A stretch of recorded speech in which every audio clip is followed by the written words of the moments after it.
ఏం చెప్తారో విందామని, కొందరు చెప్తే వెళ్ళి తిందామని అనుకునే వాళ్ళు కూడా ఇలా కొంతమంది ఉన్నారు. అఫ్కోర్స్ ఏది ఏమైనప్పటికీ కూడా కాలం అనేది ఒకటి ఉన్నది. అది మనకి ఇచ్చినటువంటి గొప్ప అవకాశాన్ని సద్వినియోగం చేసుకుంటే ఏదో ఒకటి ఒక కొత్త విషయం తెలుస్తుంది. మా స్టూడెంట్స్కు, మా విద్యార్థులకు, రేపటి భావి భారత పౌరులకు అది ఉపయోగపడవచ్చు. అది గాంధీ వర్ధంత జయంత, అఖిల భారత శాంతి సంఘీభావ సంఘం కార్యక్రమమా, లేదా మరొకట ప్రపంచ శాంత, సామ్రాజ్యవాదమా, అవినీత, అక్రమాల, ఏదైనా కావచ్చు. ఏదైనా కూడా దానికి సంబంధించినటువంటి రవ్వంత విషయం తెలుసుకుంటే, మైండ్లో ఎక్కడో ఒక చోట విత్తనం నాటితే, రిజర్వ్ చేసుకుంటే, రిజిస్టర్ అయిపోతే, మరొక రోజు మన కంప్యూటర్ ఓపెన్ చేసినప్పుడు ఆ చిప్పులో ఉన్న విషయం ఏదో ఉపయోగపడుతుంది. అవునా కదా? ఆ క్రమంలోనే మేము కోరగానే మీ కరస్పాండెంట్ గారు, మా ఆత్మీయ మిత్రుడు, మాది దాదాపు ఒక 8-10 ఏళ్ళ అనుబంధం. సార్ ఇక్కడ హైదరాబాద్లోనే కాదు, సూర్యాపేట పోరాటాలకు, విప్లవాలకు కిల్లైనటువంటి సూర్యాపేట జిల్లా పేరు తెలుసు కదా. సూర్యాపేటలో వారు ఇదే కాలేజ్ పెట్టారు, రివెన్ కాలేజ్. ఆ కాలేజీలో మేము అప్పుడక్కడ ఏదో బాధ్యతలో ఉన్న సందర్భంలో, అభ్యుదయ రచయితల సంఘమనో ఇంకోటనో సందర్భంలో ఉచిత సేవా పథకాలకు చిన్న చిన్న చిట్టీలు పంపిస్తే వాటిని లవ్ లెటర్స్ గా భావించి దాంట్లో ఏ పేరుండే వాళ్ళందరికీ ఉచిత విద్య బోధన చేశారు. అంటే రికమెండేషన్ లెటర్స్ అన్నారు. వాళ్ళ ఆయన పేదవాడు, ఫీజు కట్టలేని పరిస్థితిలో ఉన్నాడు, మీరే సహకరించాలి సార్ అని చెప్పగానే వాటిని నిజంగా ఆ రోజు చెప్పుకునే అవకాశం రాలేదు. నేనంత బహుశా ఎన్ని పంపాను, చాలా మందికి పంపాను.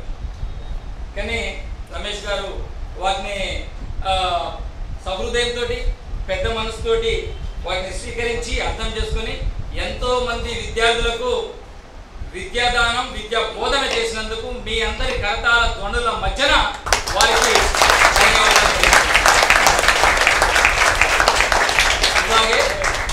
అట్లాగే ఇది 1 hour ప్రోగ్రామ్. ఇండియన్ కాలం అంటే మీకు తెలుసు, కాస్త అటో ఇటో బోరు కొడితే తొందరగా ముగిస్తాం, ఇంట్రెస్ట్ ఉంటే 10 నిమిషాలు అటు అయిపోతుంది. అది మీ మీదనా మా మీద ఆధారపడి ఉంటాం కాదు, సిచ్యువేషన్ మీద ఆధారపడి ఉంటుంది. అవునా కదా? కానీ మేము కోరగానే వారు ఈ అవకాశం ఇచ్చినందుకు గాంధీ వర్ధంతి సందర్భంగా our country, our constitution for piece and humanity అనేటటువంటి అంశం మీద ఒక సెమినార్ పెడతాం, దానికి మీరు అవకాశం కల్పించాలి అని అనగానే చాలా మంచి ఆలోచన, పెట్టేయండి, మేము రేపు అవకాశం ఇస్తామని వాళ్ళు చెప్పారు. అందుకు కూడా మరొకసారి నా ధన్యవాదాలు. The theme of our seminar ఏంటంటే, ఎందుకంటే ఈ దేశంలో ఉంటున్నాం మనం, దేశం ఏమైపోతుందని ఆలోచించాలి. దేశాన్ని నడిపించేది రాజ్యాంగం, రాజ్యాంగం ఏమైపోతుందని ఆలోచించాలి. దేశము రాజ్యాంగం దేని కొరకు ఉన్నదని ఆలోచించాలి. ఈ దేశంలో పీస్ ఉందా అంటే శాంతి ఉన్నదా, ఈ దేశంలో మానవత్వం అనేది ఉన్నదా. ఒక పాట ఉన్నది, కరువైపోతున్నాడు మనిషి అన్నవాడు అని చెప్పేసి, మాయమైపోతున్నాడు మనిషి అన్నవాడు. మరి అది ఉన్నదా లేదా అని ఇప్పుడు ఆలోచించాలి. ఒక్క నిమిషము ఈ 1 hour లో మనం ఒకసారి రివ్యూ చేసుకుందాం మన టైం. అందుకనే ఆ అవకాశం వచ్చింది కాబట్టి ఈ ఎంటైర్ ప్రోగ్రామ్ కు, ఈ ఎంటైర్ ఎపిసోడ్ కు V3 ఛానల్ అధినేత, కాచం ఫౌండేషన్ వ్యవస్థాపకులు, అనేక సాంఘిక సామాజిక కార్యక్రమాల్లో నేనంటూ ఉన్నానంటూ ఉండి తను అనేక మందికి విద్యాబోధనలో కానీ ఇతర కార్యక్రమాలు కానీ తోడ్పడుతున్నటువంటి కాచం సత్యనారాయణ గారిని అధ్యక్షత వహించవలసిందిగా కోరుతా ఉన్నాను.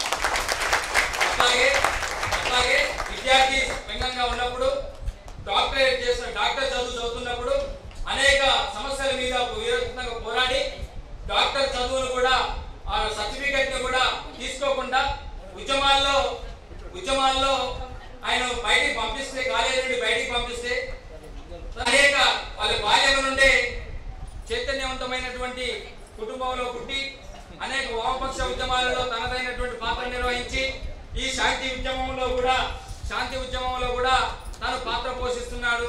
వారికి కూడా నా ప్రత్యేకమైనటువంటి అభినందనలు. నాగేశ్వరరావు గారు ఆర్మీలో పనిచేశారు, బ్యాంకింగ్ ఉద్యోగం చేశారు, రిటైర్ అయ్యారు. వారు ఇప్పుడు నాతో పాటుగా జనరల్ సెక్రటరీగా ఉన్నారు. నేను కోఆర్డినేటింగ్ జనరల్ సెక్రటరీ, వారు జనరల్ సెక్రటరీగా ఉన్నారు. రవికిషోర్ గారు సాఫ్ట్వేర్ ఉద్యోగం చేసి మానేసి తర్వాత ఇప్పుడు ఈ ఉద్యమంలో కూడా ఆయన రంగారెడ్డి జిల్లాకు బాధ్యులుగా ఉన్నారు. వారు రవికిషోర్ గారు, వారు వీరందరికీ కూడా ఐప్సో రాష్ట్ర కమిటీ పక్షాన స్వాగతం పలుకుతూ, అట్లాగే మీ అందరినీ మమ్మల్ని అందరినీ ఒక క్రమ పద్ధతిలో కూర్చోబెట్టినటువంటి మేడం శ్యామల, ఎవరి అభిప్రాయాలు వాళ్ళే బ్రో ఇక చెప్పినంత మాత్రాన యువతల సైడు నెగిటివ్ గా ఆలోచించకూడదు, శత్రువుగా భావించకూడదు. లేకపోతే అంగీకరించినంత మాత్రాన వాళ్ళంతా ఒకే వర్గంగా అనుకోవద్దు. ఐప్సో కోరుకునేది ఏంటంటే, ఈవెన్ ఇక్కడ పెద్ద ప్రోగ్రామ్ పెట్టినాం, సెమినార్. మేమేమన్నా నిష్ణాతులు దాంట్లో అంతా పర్ఫెక్ట్గా ఏం తెలియదు. మీ ద్వారా మేము తెలుసుకుంటాం, మా ద్వారా మీరు తెలుసుకోవాలా. మళ్ళీ మాకంటే పెద్ద వాళ్ళ ఉపన్యాసం వినడం ద్వారా ఇది విజ్ఞానం అనేది నిరంతరం అధ్యయనంతో వస్తుంది. అందుకనే ఇక్కడ అభిప్రాయాలు జరుగుతూ ఉన్నాయి. దీన్ని చిన్న చేసి ఇక్కడ ఒకటి చేద్దాం. నాకు ఎందుకు గాయత్రి వెరీ బోల్డ్గా చెప్పింది ఆమె అభిప్రాయం. ఎస్, ఆమె అభిప్రాయం చక్కగా చెప్పింది, అభిప్రాయం. అట్లాగే అమ్మకు కూడా మంచిగా చెప్పారు, ఎగ్జాంపుల్తో చెప్పినారు. దీంట్లో థీమ్ జిస్ట్ ఏంటి అనేది మనం ఆలోచించాలి. ప్రతి దాంట్లో కూడా చెరుకు ఉంటుంది, చెరుకు గడ ఉంటుంది, రసం పిండి మనం చేస్తే అది అర్థమవుతుంది. ఒక ఫ్రెంచి తత్వవేత్త ఒక మాట అంటాడు, నీ అభిప్రాయాలతో నేను ఏకీభవించకపోవచ్చు. బాగా ఆలోచించాలి, ఇది పెట్టిన ఉద్దేశం కూడా అదే. నీ అభిప్రాయాలతో నేను ఏకీభవించే అవకాశం లేకపోవచ్చు, కానీ నీ అభిప్రాయాన్ని చెప్పుకునే హక్కును మాత్రం నేను గౌరవిస్తాను. నీ అభిప్రాయం చెప్పుకునే హక్కును బతికించడానికి నా ప్రాణాలైనా ఇస్తాను అనే ఒక ఫ్రెంచ్ తత్వవేత్త చెప్పాడు. అంటే దాని అర్థం ఏంటి? అంటే భిన్నత్వంలో ఏకత్వం.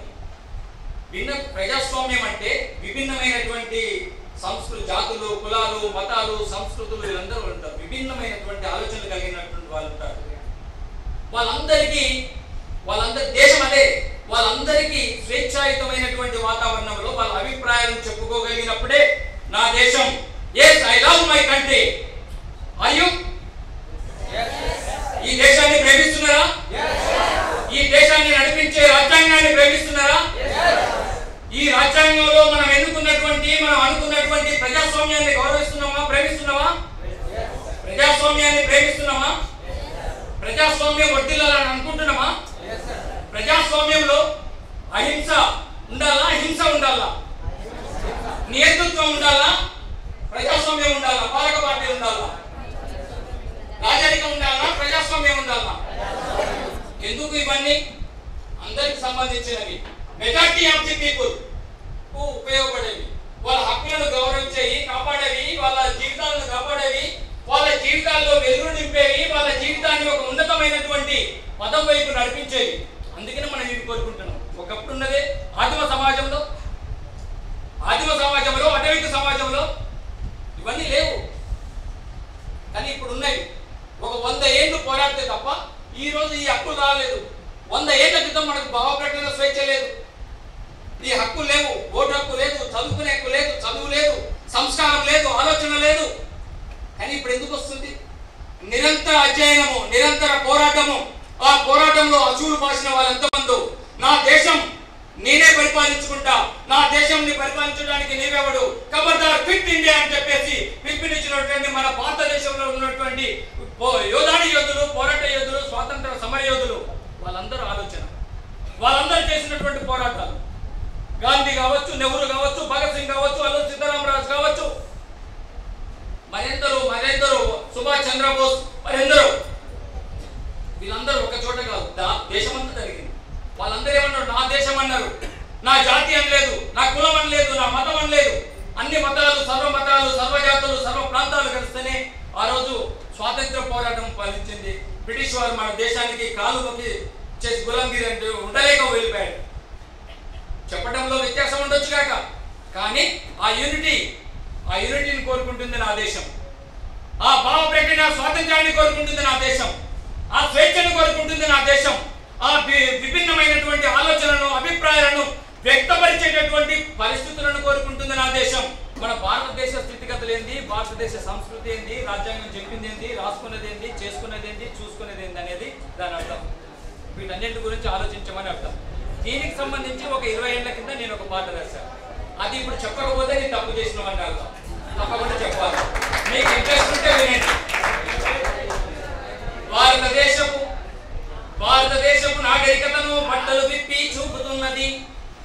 భారతదేశపు నాగరికతను బట్టలు విప్పి చూపుతున్నది. వాడు ముక్కుల ప్రపంచీకరణ ఆడవాళ్ళతో ఆడుతున్నది. ఎక్కడికి వెళ్తున్నాం మనం ఏమైపోతున్నాం? ఎక్కడికి వెళ్తున్నాం మనం ఏమైపోతున్నాం? కొండల మధ్యన నీటి పాయల, కొండల మధ్యన నీటి పాయల కోరికలు పెంచే పీలిక గుడ్డలు. కొండల మధ్యన నీటి పాయల కోరికలు పెంచే పీలిక గుడ్డలు. పాము మెలికల నడకలుంటవి. మీ చప్పట్లకు అర్థాలు మారితే ఆఫ్ చేస్తా, ఆనందంగా ఉంటే పాడతా. మీరు దీనిలోని భావాన్ని అర్థం చేసుకోండి. కొండల మధ్యన నీటి పాయల, కొండల మధ్యన నీటి పాయల కోరికలు పెంచే పీలిక గుడ్డలు. ఫ్యాషన్ లాంటి. పాము మెలికల నడకలుంటవి. Fashion F channel. పాము మెలికల నడకలుంటవి. కామ ఉద్రేకపు చూపులుంటవి. బట్టలు బరువై దేహం ఉంటది. కట్టలు తెచ్చే కోరికలుంటవి. ఫ్యాషన్లంటుండ్రో నాయన పేలిపోతుండ్రు. ఎదిగిన బిడ్డలు ఒదిగి ఉండరు. మన లెక్క కాదు, మీ లెక్క కాదు, చాలా వాళ్ళు వేరే ఉంటారు. ఈ శ్రీరామ్ కాలేజీలో చదువుకున్న వాళ్ళు చాలా మంచోళ్ళు. ఎదిగిన బిడ్డలు ఒదిగి ఉండరు. వెనకటి పద్ధతి చెప్పుకుంటే వినరు. ఎదిగిన బిడ్డలు ఒదిగి ఉండరు. వెనకటి పద్ధతి చెప్పుకుంటే వినరు. తర్వాత ఇది వెనకటి పద్ధతి చెప్తే వినరు. ఫ్యాషన్లంటూ ఊబిలో పడతారు అని చెప్పేసి ఓ పాట రాశాను. చాలా పెద్దది. అందం ఛానల్ రో నాయన కుంపల ముంచెం రా. ఇది పాశ్చాత్య సంస్కృతి. దీన్ని మనం ధర్మాలే అంటే ఆలోచించాలి. ధర్మాలంటే ఆలోచించాలంటే అధ్యయనం చేయాలి. అధ్యయనం చేస్తే మాత్రమే ఏది వాస్తవమో ఏది అవాస్తవమో అనేది తెలుస్తున్నది. ఇక్కడ డిబేట్ జరగాల్సిందే. గాయత్రి చెప్పిందైనా ఇంకోటి చెప్పిందైనా ఇంకో 7 డిబేట్ లో పాల్గొన్న వాళ్ళందరినీ నేను మనస్ఫూర్తిగా ఆహ్వానిస్తున్నాం. విభిన్న సంస్కృతులను, విభిన్న అభిప్రాయాలను ఆహ్వానిస్తున్నాం. అభిప్రాయాలు చెప్పుకునే హక్కును బతికించాలనేది ఐప్సో ఆశయం. అభిప్రాయాలు చెప్పే హక్కును బతికించాలనేది ఐప్సో ఆశయం. ఆ హక్కు బతకాలని రాజ్యాంగం చెప్పింది కాబట్టి హక్కుని మనం బతికించుకుందాం. అదేవిధంగా ఇంకొకటి చెప్పి నేను క్లోజ్ చేస్తా. చదువు ఈ దేశాన్ని, ప్రపంచాన్ని నడిపించేది చదువు, రాజకీయం. అంతేనా? పాలకులు అంటే రాజకీయం అంతేనా? ఎదుగుతే చదువు. ఈ చదువు ఎందుకు చెప్పండి? చదువు ఎందుకు, రాజకీయం ఎందుకంటే ఒక కవి ఒక మాట చెప్తారు. అదొకటి చెప్పి క్లోజ్ చేస్తా. వింటున్నారా? మీ చెవుల్లో కనపడలేవే? ఓకే, ఇప్పుడు కనపడ్డే బటన్ నొక్కారు.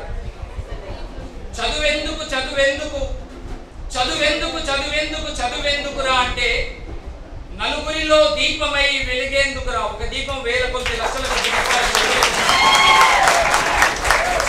తడుతుంది. అందుకే చదువెందుకురా అంటే నలుగురిలో దీపమై వెలిగేందుకురా. మరి రాజగోపాల్ మన ఆ డైలాగ్ కొడుతున్నాడు. మరి రాజకీయం అని అంటారు. రాజకీయం అంటే రాజకీయం మనకెందుకురా అంటే రాజకీయం మనకెందుకురా అంటే న్యాయానికి ప్రాణంగా నిలిచేందుకురా. ఆ న్యాయం అనేది రాజ్యాంగంలో ఉన్నది.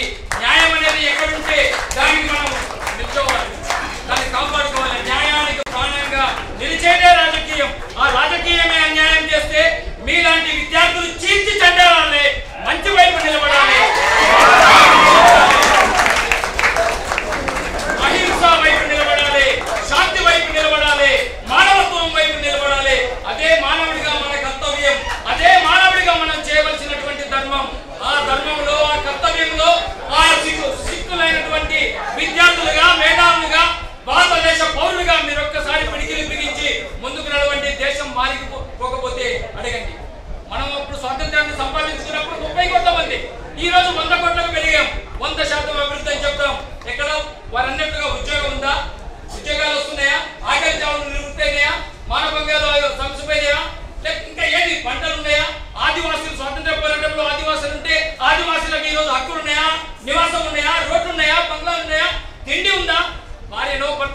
తండ్రో చనిపోతే కావడి కట్టుకొని ఒక దాంట్లో దుప్పట్లో పెట్టుకొని 10 కిలోమీటర్లు నడిచి రావాల్సినటువంటి పరిస్థితి ఉన్నది.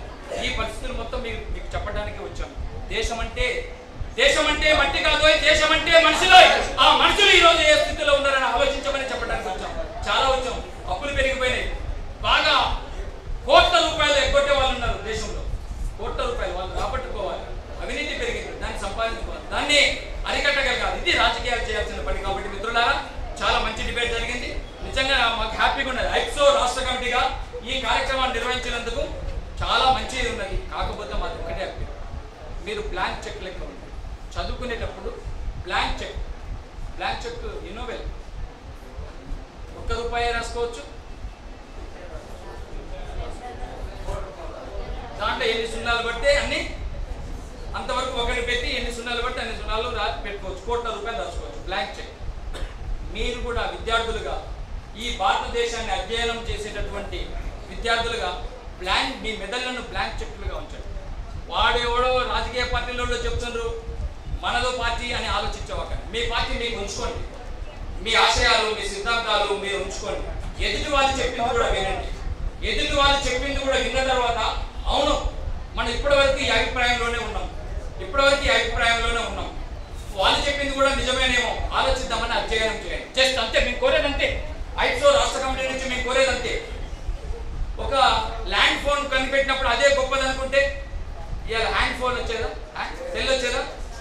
అందుకని ఎప్పటికప్పుడు పరిస్థితులు మారుతుంటాయి, పద్ధతులు మారుతుంటాయి. కాబట్టి ఆలోచన మారాలి. గొప్ప శాస్త్రవేత్త ఐన్స్టీన్ అనే ఒక మాట చెప్తాడు, అది చెప్పి ముగిస్తాను. మన ఆలోచన విధానాన్ని బట్టే మనం సృష్టించుకునే సమాజం ఉంటుంది. మన ఆలోచన విధానాన్ని బట్టే, మనం ఆలోచించే విధానాన్ని బట్టే మనం సృష్టించుకునే సమాజం ఉంటుంది. అంటే మనం ఏ సబ్జెక్ట్ తీసుకోవాలంటే ఆ సబ్జెక్ట్లోకి వెళ్తాం, ఏ వైపు వెళ్ళాలంటే ఆ వైపే వెళ్తాం. ఇల్లు కట్టుకోవాలన్నా, బంగ్లా కట్టుకోవాలన్నా, రైలు ఎక్కాలన్నా, విమానం ఎక్కాలన్నా మనం ఆలోచించే విధానాన్ని బట్టే ఉంటుంది. మంచిగా ఉండాలంటే మనం మంచి వైపే పోతాం, చెడుగా ఉండాలంటే చెడు వైపే పోతాం. కాబట్టి మిత్రులారా, ప్రియమైన విద్యార్థి మిత్రులారా, మిమ్మల్ని కోరేది ఒకటి, మీరందరూ కూడా ఈ ప్రపంచ శాంతిని కాంక్షించేటటువంటి సైనికులుగా ఎదగండి. సామ్రాజ్యవాదాన్ని వ్యతిరేకించేటటువంటి సైనికులుగా ఎదగండి. మతోన్వాదాన్ని తరిమి కొట్టేటటువంటి సైనికులుగా ఎదగండి. టెర్రరిజాన్ని తరిమి కొట్టే సైనికులుగా ఎదగండి. అదేవిధంగా మానవ బాంబులను, ఈ బాంబు సంస్కృతులను తరిమి కొట్టేటటువంటి వ్యక్తులుగా, శక్తులుగా ఎదగండి. అల్టిమేట్ గా మీరే ఒక గొప్ప మానవులుగా ఎదగండి. మానవత్వం కలిగినటువంటి మానవుడిగా ఎదిగితే దేశం మారుతుంది, రాజ్యాంగం అమలుగా అవుతుంది, ప్రపంచ శాంతి వర్ధిల్లుతుందని తెలియజేస్తూ సెలవు తీసుకుంటాను.